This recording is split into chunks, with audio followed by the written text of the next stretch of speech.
కేంద్ర ప్రభుత్వం అమలు చేస్తున్న ఆరోగ్య పథకం ఆయుష్మాన్ భారత్. దేశవ్యాప్తంగా కోట్లాది మంది పేద, దిగువ, మధ్యతరగతి కుటుంబీకులకు నాణ్యమైన వైద్యం సౌకర్యాన్ని అందించడానికి కేంద్రం ప్రవేశపెట్టిన పథకం ఇది.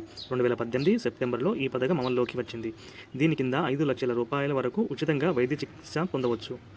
దీనిపై తాజాగా కేంద్ర ప్రభుత్వం కీలక ప్రకటన విడుదల చేసింది. కేంద్ర ప్రభుత్వ ఆరోగ్య పథకం కింద లబ్ధిదారులకు కేటాయించిన గుర్తింపు కార్డుతో ఆయుష్మాన్ భారత్ హెల్త్ అకౌంట్ ఐడితో లింక్ చేయడానికి తప్పనిసరి చేసింది. ఏప్రిల్ 1వ తేదీ నుంచి ఈ లింకేజ్ తప్పనిసరి అని వెల్లడించింది.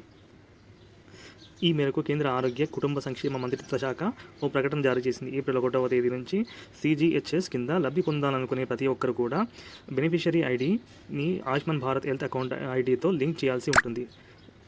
అలా లింక్ చేయకపోతే లబ్ధి పొందలేరు. ఈ లింకేజీ ప్రక్రియ కోసం 30 రోజుల పాటు గడువు విధించింది. దీనివల్ల CGHS లబ్ధిదారులు డిజిటల్ హెల్త్ ఐడిని సృష్టించడం, వారి హెల్త్ రికార్డులన్నింటినీ కూడా భద్రపరచవచ్చని కేంద్రం తెలిపింది. CGHS లేదా ఆయుష్మాన్ భారత్ అకౌంట్ ఐడి నంబర్తో ఆ హెల్త్ రికార్డులన్నీ కూడా పదిలంగా ఉంటాయని వివరించింది. కేంద్ర ప్రభుత్వ ఆరోగ్య పథకం 1954లో అమలులోకి వచ్చింది.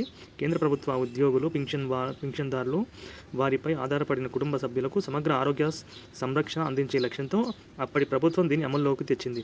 75 నగరాల్లో 41 లక్షల మందికి పైగా లబ్ధిదారులు ఈ పథకంలో ఉన్నారు. దీన్ని ఆయుష్మాన్ భారత్ పరిధిలోకి చేర్చింది నరేంద్ర మోడీ ప్రభుత్వం.